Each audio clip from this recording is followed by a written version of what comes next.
जय हिंद। देखिए, भारतीय डिफेंस इंडस्ट्रीज काफी तेजी से एक्सपोर्ट होने जा रही है और इधर चाइना और ताइवान के युद्ध के बीच में एक अमेरिकी जहाज चार्ल्स ड्रू जो है वो भारत में आ गया है। इस सब के बीच में हम समझते हैं कि आखिर ये क्या हो रहा है। भारत द्वारा बनाया जा रहा है, एक लंबे समय से बन रहा है जो जहाज है, फाइटर एयरक्राफ्ट तेजस। ये दुनिया का सबसे छोटा एयरक्राफ्ट है और ये हर दिखे दुनिया के हर चीज के अलग अलग काम है। आपको लगेगा कि तेजस तो बहुत छोटा है, राफेल उससे बड़ा है, मिग 29 और खतरनाक है, सुखोई।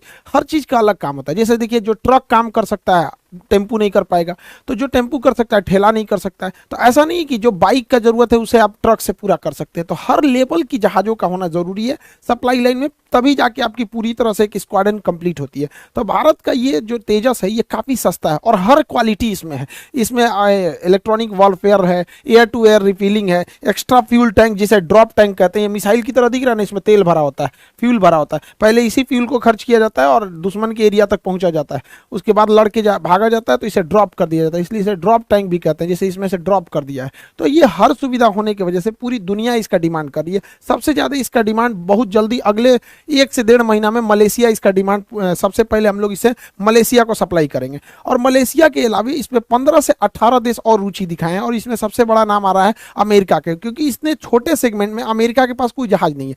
F-16 बहुत ज्यादा लड़ाई लड़ चुका है, F-22 है, F-35 है, तो बीच में अमेरिका के पास बहुत कम चांसेज है। यूरोप में तो बहुत चांसेज है कि तेजस को अमेरिका भी ले लेगा। एक बार ले लिया तो अमेरिका तेजस का ऐसे ही डिमांड बढ़ जाएगा। तो बहुत सारे देश इसमें नेगोशिएशन कर रहे हैं, देखिए किसकी आगे बात बढ़ती है। साथ ही अगर ये ताइवान की इशू को देखेंगे तो ताइवान डिमांड कर रहा है भारत से ब्रह्मोस मिसाइल देने के लिए, और इधर फिलीपीन एडवांस पैसा दे रखा है, तो फिलीपीन सप्लाई को बढ़ाने के लिए कर रहा है। साथ में आसियान के जो देश हैं ये ब्रह्मोस मिसाइल का डिमांड बहुत ज्यादा कर रहे हैं, क्योंकि यही ब्रह्मोस एक ऐसा वैक्सीन है जो चाइना का बुखार उतार सकता है। ये 90 डिग्री पे घूम जाता है एकदम तेजी से यहाँ पर। तो बहुत तगड़ा मिसाइल है ब्रह्मोस। गलती से तो मार दिए थे हम लोग पाकिस्तान में, आपको याद ही होगा। देखिए, ये जो इशू चल रहा है यहाँ पे ताइवान में, तो अमेरिका इतना दूर है तो अमेरिका को चारों ओर से घेरना है। अमेरिका का जंगी जहाज हमेशा हिंद महासागर में रहते हैं, तो जहाज़ों को अक्सर मेंटेनेंस की जरूरत होती है। जितनी बड़ी जहाज मशीनरी रहेगी उतना मेंटेनेंस। एक छोटे से साइकिल में कम मेंटेनेंस, मोटरसाइकिल में उससे ज़्यादा, कार में उससे ज़्यादा, ट्रक में और ज़्यादा। तो ये भारी भरकम जहाज़ों को मेंटेनेंस बहुत ज़्यादा जरूरत होती है। तो हम लोग बहुत पहले लेमुआ समझौता कर लिए थे अमेरिका से। तो इधर ही हम लोग के बीच में ये भी बात चल रही थी कि हिंद महासागर में जहाज़ों को मेंटेनेंस करने के लिए वापस अमेरिका ना जाना पड़े, यहीं पे कोई व्यवस्था कर जाए। तो ये बुढ़ऊ जो बोले हैं मोदी जी से कि भाई व्यवस्था कीजिए यहाँ पर, तो चेन्नई में लार्सन एंड टुब्लू LNT ने एक बहुत बड़ा डॉकयार्ड बना दिया जो मेंटेनेंस सेंटर के लिए। अमेरिका इसकी बहुत गहनता से जांच किया, क्योंकि अमेरिका की जहाज़ों की साइज बहुत बड़े होते हैं। तो अमेरिका ने कहा कि ये डॉकयार्ड मेरे लिए फिट है। अगर हिंद महासागर में किसी भी जहाज को कोई प्रॉब्लम होगा तो वो चेन्नई में जाके अपना मरम्मत करा सकता है। और इसी बीच अमेरिका का जो जहाज है वो चला आया है इंडिया में। इसका नाम है आपका USNS। किसी भी देश के जहाज के लास्ट में नेवल शिप लगा रहेगा। अब उसका कौन सा देश है बस आगे, जैसे इंडिया का है तो INS लगा रहेगा, पाकिस्तान का रहेगा तो PNS लगा रहेगा, चाइना का रहेगा तो CNS लगा रहेगा, US का रहेगा तो USNS लगा रहेगा यहाँ पर। तो सबका अपना, फ्रांस का रहेगा तो अलग लगा रहेगा। इसका रॉयल नेवल शिप, ये ब्रिटेन वाला लिखता है, जो हम लोग पे राज किया था सब ब्रिटेन वाले, वो सब रॉयल नेवल शिप लिखता है सब। तो भारत, ये अमेरिका का जहाज US naval ship Charles Drew ये लंगर डाल दिया और ये लगभग 10 दिन रहने वाला है। अभी 8 तारीख से लेके मतलब काफी 10-12 दिन तक इसका मेंटेनेंस होगा। ये अमेरिका का वो जहाज है जो दूसरे जहाजों को सप्लाई देता है, दूसरे जहाजों को फ्यूल भरता है, दूसरे जहाजों में खाना पहुंचाता है, दूसरे जहाजों में मेंटेनेंस का काम देखता है, दूसरे जहाजों में मेडिकल इक्विपमेंट पहुंचाता है। तो सोचो, जो दूसरे का पेट भर रहा तो ओकरे भूख लग गया, यही बिगड़ गया। तो ये आया है अभी चेन्नई में। ये इतना भारी भरकम जहाज है कि ये एक साथ 2-2 जहाजों को मेंटेनेंस, देखिए यहाँ से वायर लगा देता है और इसमें फ्यूल भर देता है, उसी तरह इधर से ऐसे वायर लगा के इसमें फ्यूल भर देगा। तो एक साथ 2-2 जहाजों में फ्यूल भरता है। तो जब यहाँ फ्यूल भरा जाता है तो पैरेलली इस जहाज से इस जहाज में एक रस्सी बांध दिया जाता है और सामानों को दोनों साइड से दोनों जहाजों में भर दिया जाता है। तो आप कहेंगे कि इसमें सामान कहाँ से आता है, तो हेलीकॉप्टर इस पे पहले से ले आके रख देते हैं और ये सब में जाके भर देता है। तो फ्यूल पाइप होता है, साथ में फ्यूल भर देता है। और इसी तरह देखिए, ये मोटा वाला जो पाइप आ रहा है, ये मोटा वाला पाइप जो इस तरह से आ रहा है, ये फ्यूल के लिए है। और एक लंबा से ये तार गया जिसमें से इसे लटकाया गया है ये सामान। अब इसके अंदर सप्लाई है, गोला बारूद हथियार। बीच मैदान में अगर गोला बारूद खत्म हो जाएगा तो बंदरगाह तक थोड़े आएंगे। तो जहाजिया अमेरिका का बिगड़ गया है, और ये आया हमारे यहाँ बनवाने के लिए। सोचिए भारत के लिए कितना गर्व का विषय है। और हो भी क्यों नहीं, दुनिया का सबसे पहला बंदरगाह भारत में था, लोथल बंदरगाह सिंधु सभ्यता में। तो हम लोग के पास तो पहले से थी टेक्नोलॉजी, अब धीरे धीरे निखर रही है। तो जब अमेरिका अपना जहाज बनवाने आएगा तो फ्रांस भी आएगा, ब्रिटेन भी आएगा, सब आएगा सब यहाँ पे। तो ये भारत के लिए एक बहुत अच्छी खबर है यहाँ पे। देखिए इसी को देखा देखी पाकिस्तान में एक कहावत कहा जाता है, देखा देखी लंगड़ो देवाल फाने लगली, तो वही हो गया पाकिस्तान के साथ। इसने सोचा कि भारत नेवी में इतना कुछ कर रहा, हमें भी कुछ करना चाहिए, तो अपना एगो छोट मोट जहाज लेके गुजरात के पास पहुंच गया। हालांकि वो गुजरात तट से लगभग 200 नॉटिकल मील तक था, लेकिन 200 नॉटिकल मील के आगे भी हाई सी कहलाता है। इससे पाकिस्तान इधर आया क्यों, तो अपना छोटा सा एगो जहाज लेके आया था, आलमगीर लाया था, लगभग फ्रीगेट के साइज का था। देखिए नेवी में जहाजों के साइज के हिसाब से उनकी कैटेगरी होती है। छोटा जहाज रहेगा सबसे छोटा तो उसको कॉर्बेट बोलते हैं, कॉर्बेट से बड़ा रहता है तो फ्रीगेट बोलते हैं, फ्रीगेट से बड़ा रहेगा तो डिस्ट्रॉयर बोलते हैं, और डिस्ट्रॉयर से बड़ा हो जाएगा तो विमान वाहक पोत। तो अलग अलग साइज के, तो ये छोट साइज का था, ये फ्रीगेट साइज का। नाम था इसका पीएनएस आलमगीर। इसको पता नहीं, इसके बाप को डुबाए थे हम लोग पीएनएस गाजी को 71 में, लेकिन इसको नहीं पता था। और इसको जब जैसे ये यहाँ आया तो यहाँ महाराष्ट्र के पास एक जहाज उड़ रहा था जिसका नाम था डोर्नियर, ये कोस्ट गार्ड का जहाज था। ये देख लिया, जैसे देख लिया डोर्नियर जहाज तो दौड़ा दिया इसको, और ये पहले ही खबर कर दिया इंडियन नेवी को कि एगो चट्टा घुसा, और दौड़ा के गरियाने लगा, रे चट्टा भाग यहाँ से, पूरा का पूरा उसके ऊपर मडरिया रहने लगा। अब इसके ऊपर इसका कप्तान चुपचाप बोलिए नहीं रहा था, आलमगीर पीएनएस आलमगीर का कप्तान कुछ बोलिए नहीं रहा था, वापस भाग गया यहाँ पे। और उसके ऊपर ही तू पूरा उसको चोटिया आ रहा था, ऊपर दौड़ा आ रहा था कि भाग भाग भाग चोटा यहाँ पे। अब पीछे से इंडियन नेवी चला यहाँ पे। तो पाकिस्तान को लगता है कि भारत को दबा गया, औकात में भी नहीं रहता है, ऐसे इसको समझ में नहीं आता। तो ये डोर्नियर भारत द्वारा बनाया गया जहाज है, काफ़ी बढ़िया जहाज है, छोटा जहाज है, सर्विलांस के काम में बहुत बेहतरीन आता है। इसके नीचे रडार लगाया गया है, इसलिए क्योंकि हमेशा विजुअलिटी उतनी नहीं रहती है, तो जहाँ तक आदमी की आँख नहीं जा सकता वहाँ रडार से देख लेता है। साथ ही ये रेस्क्यू मिशन में भी काम देता है। कभी कोई पानी वाली जहाज की दुर्घटना हो गई या कोई कहीं पे भी कोई डूब रहा है, तो उस स्थिति में हेलीकॉप्टर की तरह रुक नहीं सकता है, लेकिन इसके फाटक से खोल के इसमें से लाइफ जैकेट जो होते हैं पहन लेने से इंसान डूबता नहीं है, या कोई राहत सामग्री भेजना हो, खाना वाना भेजना हो, तो यहाँ से एक ड्रॉप कराया जा सकता है। तो ये भारत द्वारा बनाया गया काफ़ी बेहतरीन जहाज है, और इसने अभी काम भी दिखा दिया। तो डोर्नियर जहाज़ों को कोस्ट गार्ड में बहुत बेहतरीन जगह दिया गया। पाकिस्तान जो है भारत पे दबाव बनाने के लिए चाइना से एक छोटा साइज का फ्रीगेट खरीदा। फ्रीगेट तो मीडियम साइज का होता है, कॉर्बेट, फ्रीगेट और डिस्ट्रॉयर। तो फ्रीगेट खरीदा, इसका नाम है PNS Taimur, Pakistani naval ship Taimur. अब पीएनएस तैमूर बनाया है चाइना ने, और चाइना बेच रहा है पाकिस्तान को। इसके लिए भी पाकिस्तान ने कर्जा लेके बनाया, हद है सोचा चोट्टा को। अब चाइना ने इस पीएनएस तैमूर को बनाया तो यहाँ से भेजा, इसे भेजना था कराची में पीएनएस तैमूर को भारत पे दबाव बनाने के लिए। तो उतना ज़्यादा फ्यूल तो होता नहीं कि एक के बार में चला जाएगा, तो यहाँ से फ्यूल पकड़ के सबसे पहले पहुँचा ये मलेशिया। मलेशिया में इसने फ्यूल भरा। इसके बाद चाइना ने कहा कि एक काम करो, यहाँ से तुम चले जाओ चटगांव, बांग्लादेश के चटगांव, वहाँ फ्यूल भरना, 2 दिन तक रुकना, उसके बाद आगे बढ़ना। तब तक बांग्लादेश की प्रधानमंत्री शेख हसीना अगले साल, अगले ही महीने वो भारत में आने वाली हैं। उनको पता चल गया कि अगर यहाँ पर बंदरगाह पे रुकने देंगे पाकिस्तानी जहाज को तो भारत घुसिया जाएगा, तुरंत मना कर देगा, भागे यहाँ से चोट्टा कहीं का, वहीं रहो, हमारे यहाँ मत आना। तो वापस कर दिए, इनको नहीं बोला गया। तभी कहा श्रीलंका के पास, तो अभी वो पीएनएस तैमूर जो है वो श्रीलंका के पास रुक के फ्यूल भरेगा, और श्रीलंका में नहीं रुका तो मलेशिया में, नहीं तो बेचारा जाएगा चुपचाप। अभी तो हम लोग श्रीलंका से वापस भेजे थे पीएनएस तैमूर को, तो इससे कुछ नहीं हो सकता। लेकिन चाइना को देखिए कितना भारत के ऊपर मनोवैज्ञानिक दबाव बना रहा है, तो भारत को भी इसके ऊपर मनोवैज्ञानिक दबाव बनाना चाहिए। इसको भी हम लोग को इसके दुश्मनों को से मिलकर इसको भी टॉर्चर करना चाहिए। और पाकिस्तान को लगता है कि छोटपैका जहाज दिखा के हम लोग को डरा देगा, तो पाकिस्तान को समझे में नहीं आ रहा उसका बाप है यहाँ इंडियन नेवी। 1971 में औकात पता चल गया था पाकिस्तान वालों का।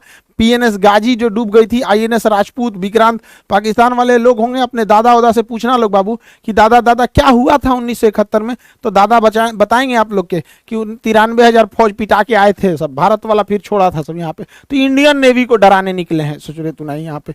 लेकिन चाइना जो है वो हद नहीं मान नहीं रहा है चाइना। तो अभी चाइना और ताइवान की लड़ाई में ताइवान की बिजनेस ठप हो रहा है। जितने बड़े बड़े टाइकून बिजनेस है वो ठप होते जा रहे हैं। चाइना से, ताइवान से कंपनियां जो हैं वो भागने की कोशिश कर रही हैं। ये भारत के लिए काफ़ी सुनहरा मौका है। और चाइना से भी कंपनी अब शट डाउन करके भागने की कोशिश कर रही हैं, क्योंकि युद्ध में फंस जाएगा तो काफ़ी ज़्यादा विवाद हो जाएगा। इसलिए ये भी सोच रहे हैं भारत निकलने के लिए। इनके लिए सबसे बेहतरीन रास्ता दिख रहा है भारत।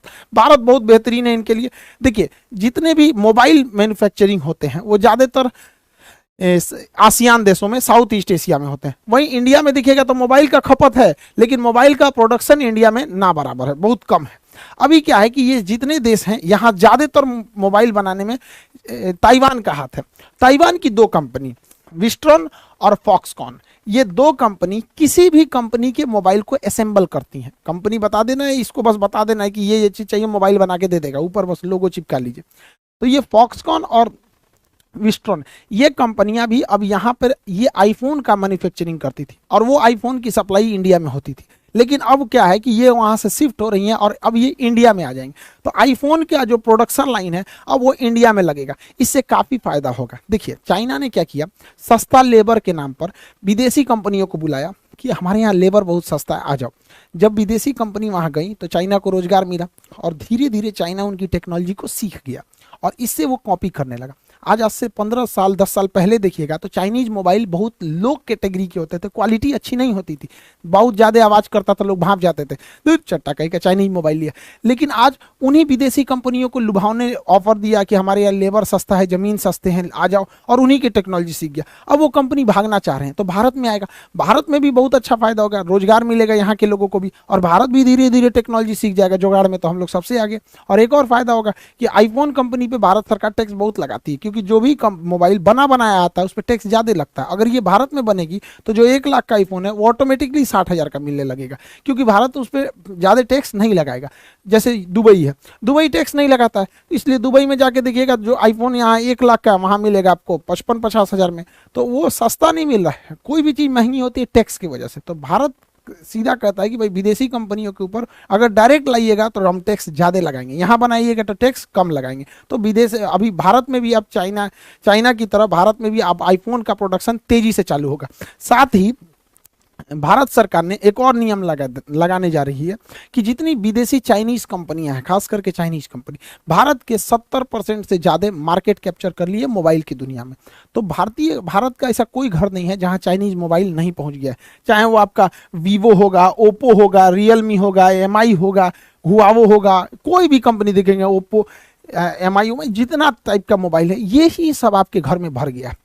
रीजन क्या है कि ये कंपनी जो थी सब धीरे धीरे पूरे मार्केट को कैप्चर कर ली है सब, और सस्ते दाम में बहुत ज़्यादा फैसिलिटीज़ देने लगी हैं, क्योंकि इन्हें पता है कि इनका मार्केट बहुत ज़्यादा है। छोटा सा भी मार्जिन रखेंगे, 10,000 8,000 के मोबाइल में बहुत सारी फैसिलिटी दे देते हैं, जिस वजह से भारतीय कंपनियां डूबने लगी। माइक्रोसॉफ्ट जो माइक्रोमैक्स था, एक समय था जब इसका 60% मार्केट कैप्चर था, ये आज पूरी तरह से गायब हो रही है। कार्बन, लावा, स्पाइस, ये सब मोबाइलें अब धीरे धीरे गायब हो रही है। इसलिए भारत सरकार नियम ला रही है कि 12,000 से सस्ते मोबाइल हम विदेश से डायरेक्ट नहीं मंगाएंगे, भारत से ही मंगाना पड़ेगा, भारत में बनाना पड़ेगा।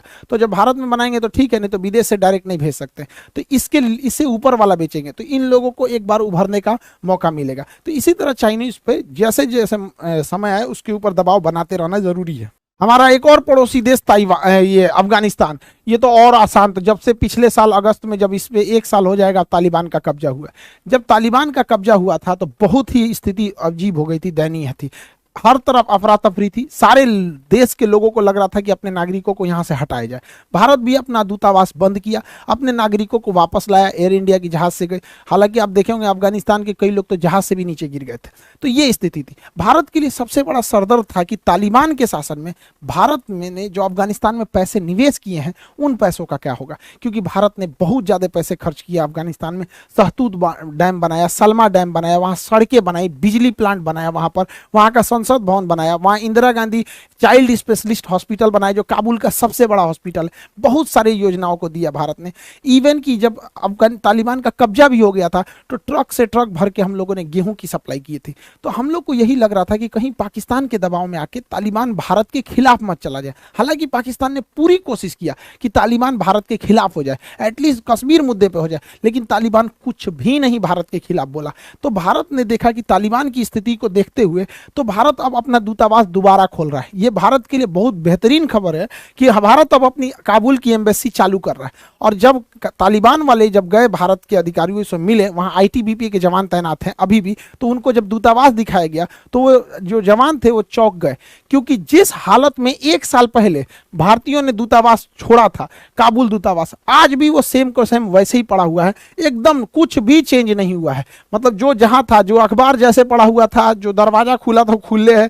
मतलब जो चीज जैसे था वैसा ही है।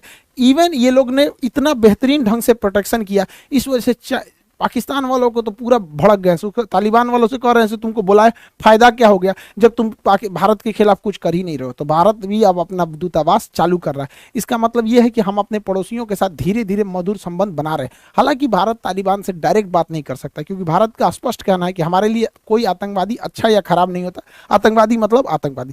तो हमारी जो नीति है, विदेश नीति, पूरी क्रिस्टल क्लियर है कि हम किसी आतंकवादी से बात नहीं करते।